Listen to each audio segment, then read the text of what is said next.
Mauricio Macri enfocó su campaña presidencial en el concepto de cambio y en ese mismo sentido prometió construir 3.000 jardines. Yo me comprometo a construir los 3.000 jardines infantes que faltan, que la mayoría, 900, son de la provincia de Buenos Aires, para que tengan sala de 3, 4 y 5. Estamos hablando de 638.000 niños que no tienen hoy igualdad de oportunidades.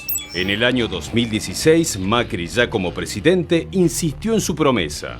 Y por eso estamos acá, comprometidos a construir 3.000 jardines en estos 4 años. Y para aquellos que no quieran que podamos crecer, les doy una mala noticia. Somos muchos los argentinos que ya hemos decidido aprender de nuestros errores. Sin embargo, un año después el plan cambió y de 3.000 jardines el gobierno pasó a hablar de solo 10.000 salas. Respecto a los jardines de infantes, el plan cambió. Inicialmente iban a ser 3.000 jardines, pero luego un trabajo coordinado con las provincias y a pedido de las provincias, junto a los municipios también, se decidió cambiarle un plan de 10.000 salas. Lo peor de todo es que al final, por recortes de presupuesto, prácticamente no hay ni jardines ni aulas nuevas. En La Plata, donde se planificó que se iban a construir jardines de infantes, solo hay terrenos baldíos.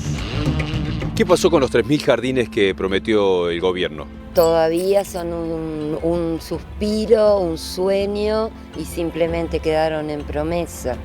Los jardines no se hicieron. Los barrios más alejados siguen exigiendo y necesitando esa oferta educativa. Se necesitan esos jardines para garantizar el derecho a la educación de los niños y las niñas que viven en los barrios más alejados de la ciudad de La Plata. Acá a tus espaldas tendría que haber un jardín de infantes. Exactamente, acá a nuestras espaldas donde se ve este baldío, hoy vemos que no hay nada, es una promesa incumplida, es un jardín invisible. Cuando un presidente promete que va a construir 3.000 jardines y de eso encontramos 4 terrenos vacíos, claramente es una estafa. El mejor lugar que va a haber siempre para esos niños en esa edad es el jardín de infantes. Hemos hablado con muchos papás donde a esta altura los chicos no iniciaron su jardín y lo que dicen es: ¿por qué mi hijo no tiene derecho a empezar el jardincito? ¿Por qué ve que otros chicos van a la escuela y el mío no? Los chicos tienen que estar en el jardín.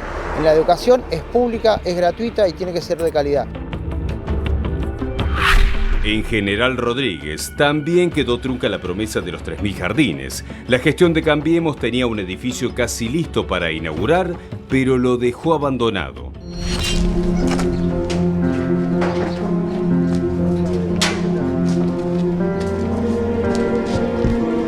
¿Por qué lo cuidan entre los vecinos del jardín? Hay un vecino que corta el pasto alrededor y otros vecinos que vienen a tapar los lugares por donde pueden entrar los delincuentes. ¿Por qué está ahí esa puerta un poco rota y bloqueada al mismo tiempo?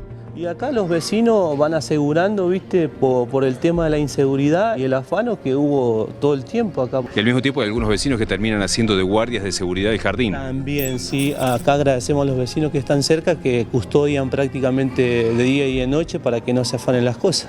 ¿Tenés hijos en edad de empezar a venir al jardín o que pueden después venir al jardín? Tengo un hijo de 2 años, en noviembre cumple 3 años y el año que viene estaría entrando en el jardín a salita de 3, pero teniendo el jardín acá en la esquina no lo podremos traer y en otras salas o en otros jardines no hay vacantes para los chicos.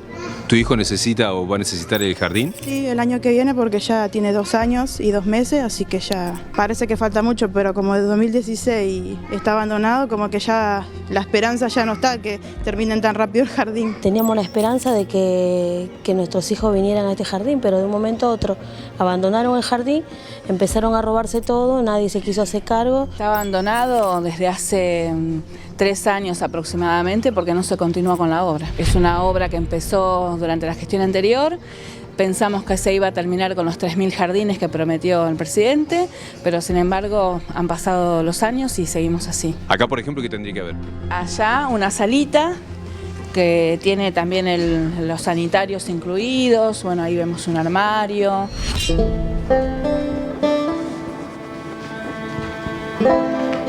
Ahí está el armario para guardar el material didáctico, los lavatorios para la higiene de las manos, los sanitarios para los nenes de acá en la sala.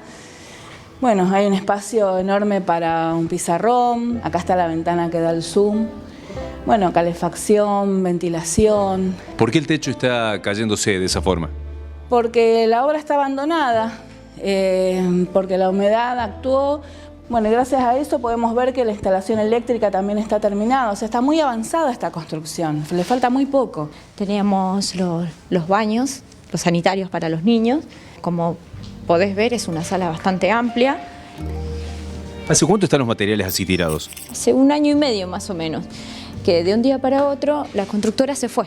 ¿Tu hija necesita ir al jardín? Mi hija necesita ir al jardín. Son 3 años que estoy luchando para conseguir una vacante para que mi hija pueda ir a estudiar.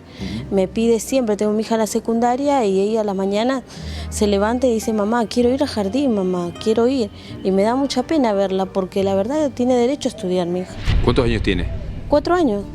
4 años tiene. Desde que tuvo 2 años mi hija, yo estoy luchando por una vacante para ver si al próximo año quedaba nada. A los 3 años nada, 4 años, ahora mi hija cumple 5 años y está sin ir al jardín. ¿Tendría que estar en este jardín? Tendría que estar en este jardín porque le corresponde, vivimos a 3 cuadras. ¿Vos querés venir acá al jardín?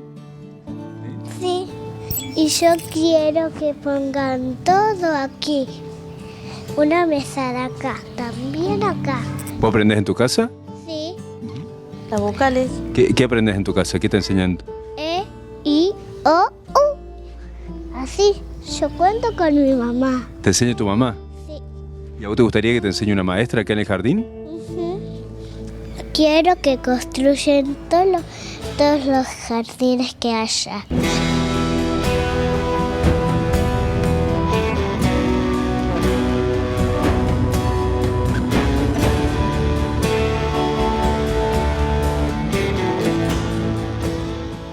A ver, terminar ese jardín de infantes en General Rodríguez o construir aquellos otros jardines de infantes en La Plata, por ejemplo, muchachos, no es tecnología de punta, no estamos hablando de edificios inteligentes que hay que hacer un gran desarrollo, son jardines de infantes. Si no pueden terminar en tiempo y forma jardines de infantes como esos, estamos jodidos. ¿Saben cuántos jardines de infantes se construyeron en la realidad? Según cifras oficiales. Hace poco Macri fue en una inauguración de un jardín de infantes en Santiago del Estero y ahí se conocieron cifras que se presentaron como un gran logro. Claro, si uno las tiene en cuenta comparado con las promesas que se habían hecho en la campaña electoral, la verdad es que dejan bastante que desear. Reconocidas oficialmente son 442 los jardines de infantes construidos en lo que va del gobierno de Mauricio Macri. Es el 14,7% de los jardines de infantes prometidos, es el 14,7% de aquellos 3.000 jardines de infantes que había prometido el gobierno. Según cifras oficiales también, están anunciados para este año, y podemos dudarlo, pero supongamos que cumplan con la promesa, dicen que durante este año van a terminar, ya que estamos en campaña, 400 jardines de infantes más, o sea que van a llegar con suerte al 28% de lo que prometieron. ¿Sí? Eso va a ser todo lo que van a hacer. ¿Y de qué se trata? ¿Qué es lo que hay detrás de estos jardines que no se construyen? El ajuste. El ajuste. Es el ajuste lo que dejó sin terminar los hospitales del kirchnerismo. Uno puede decir los hospitales del Bicentenario, esos 6 hospitales que quedaron a medio terminar en el conurbano ahora van a quedar, además por el ajuste, tal vez por algún grado de rencor político. Esa plata, que era plata del Estado Nacional, nunca fue girada para que se terminaran los hospitales. Los hospitales van camino de ser elefantes blancos que terminarán, Dios sabe cómo, ojalá no terminen ocupados como terminó el Elefante Blanco o como terminó el albergue Guardes, aquel edificio que tuvieron que terminar dinamitando. Eso sucedió a la salida del peronismo. Estamos en el mismo punto. Hay 6 mega hospitales en el conurbano, 5 de ellos cerrados, 1 apenas abierto porque el municipio de La Matanza paga los puestos médicos y así están quedando vacíos. Eso es el ajuste. Y miren, acá las cosas se ven, porque claro, están los canales nacionales y desde acá más o menos mandamos las cámaras para ver qué es lo que quedó sin hacer. Pero cuando uno recorre las promesas y las compara con las realidades del interior, la verdad que es asombroso. En Comodoro Rivadavia, ustedes recuerdan que hubo una luz terrible en Comodoro Rivadavia, iban a hacer un aterrazamiento del Cerro Chenque, parado, no se hizo nada. Habían prometido, habían ido ahí a prometer que sí, que se iban a parar los desbordes de la luz, nunca se terminó. En Santa Fe, será por eso que Cambiemos salió tercero. Miren, en Santa Fe Macri, personalmente, en el 2016, prometió un puente que iba a conectar Santa Fe con Paraná. puente que es una deuda de hace más de 20 años. Nunca se construyó. Se anunció un puente que conecta Santa Fe con Santo Tomé. Tampoco se hizo. En 2017, Macri visitó Entre Ríos y anunció la construcción de un aeropuerto internacional. Tampoco se hizo. Esas son las cosas que uno puede pensar también que en cada uno de esos lugares deben quedar algo de memoria de que un presidente prometió la construcción de tal o cual obra, mega obra, para generar ilusión y después no se hicieron. Y de eso se tratan las promesas electorales, de generar una ilusión para que alguien le dé un cheque en blanco a un candidato y eso después no se termine cumpliendo. Hay rutas que iban a ser autopistas, por ejemplo, la ruta 19, que une San Francisco con Córdoba. Ahí anduvo Macri con Schiaretti recorriendo. La ruta está terminada solo en un 20%. Tenía que estar terminada para el 2019. Solo un 20% de la obra está hecho y a fines del año pasado echaron a todos los obreros y después ahora no sé si retomaron un poco las obras. Lo mismo pasa en la ruta 40 entre Mendoza y San Juan. El propio Guillermo Dietrich, el ministro de Transporte, que tiene a su cargo las autopistas, confirmó que no se va a hacer. Bueno, ni que decirles del millón de créditos hipotecarios.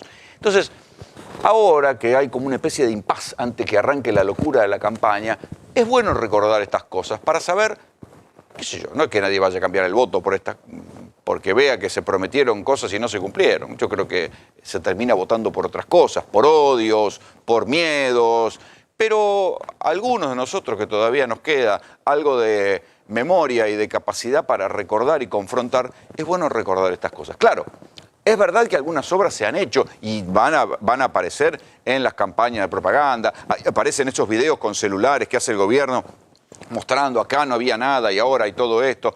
Sí, sí, y es verdad que en algunas de esas obras, por ejemplo las obras del gobierno de la ciudad, fueron mucho más prolijos que el kirchnerismo, ¿sí? Porque también el kirchnerismo hacía esas obras, después recalculaban los costos de las obras y después no las terminaban, o si no, ahí anda, yo tuve oportunidad de ver las vergonzosas casas que mandó a hacer José López en Tucumán y que no quedaron terminadas, o qué decirles lo que pasó en el Chaco, yo les conté acá, las causas judiciales por desfalcos que hay, intendentes enriquecidos paseando en un BMW por que se habían robado y terminaron presos por haberse robado las casas destinadas a los indígenas. Todo eso efectivamente pasó, pero acá otra vez estamos frente a promesas, cantidad de promesas no cumplidas, un poco mejor disfrazadas, ¿sí?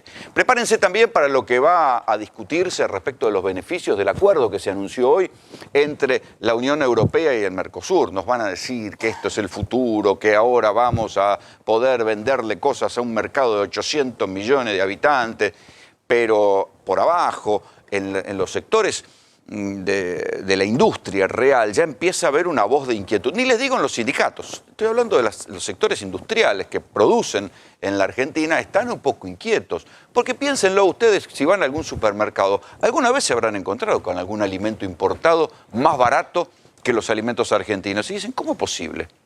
¿Cómo es posible que un queso dinamarqués termine siendo más barato que un queso argentino? Efectivamente, los lácteos en la Argentina están carísimos. ¿Cómo es posible que de vez en cuando aparezca una oferta de pasta italiana más barata que la que se hace acá en Mar del Plata? ¿Cómo es posible?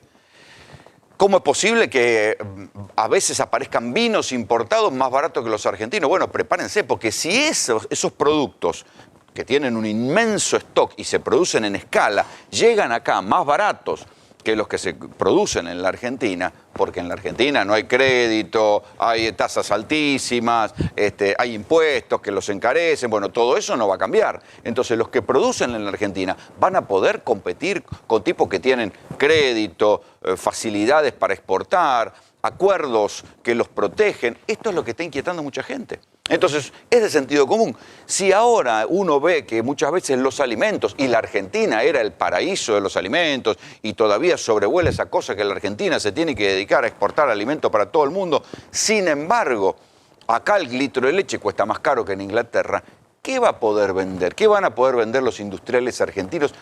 Piensen solo en materia de alimentos. No les estoy diciendo alta electrónica, electrodoméstico, ni nada por el estilo. ¿Qué vamos a poder venderle y a quién con estas condiciones económicas y si encima se rebajan los aranceles? Para exportar algo de la Unión Europea a la Argentina hay que pagar un arancel del 35%. Si se hace esta unificación, que va a tomar un tiempo, se va a bajar ese arancel. Entonces lo que hay que pensar es cómo va a quedar expuesta Les hablo de la industria de la alimentación porque es la más sencilla, pero ¿qué va a pasar con los autos? ¿Qué va a pasar con cantidad de las pocas cosas que fabrica todavía la Argentina? ¿Va a poder efectivamente competir en algo con la Unión Europea? ¿O vamos a terminar, como siempre, exportando las materias primas para que allá las elaboren y nos las vuelvan a mandar para acá? Todas estas cosas se van a discutir y nos van a cansar de propaganda durante la campaña electoral. Me parece que para algunas de estas cosas hay que tener memoria y una mirada crítica. Bienvenidos. Esto es GPS.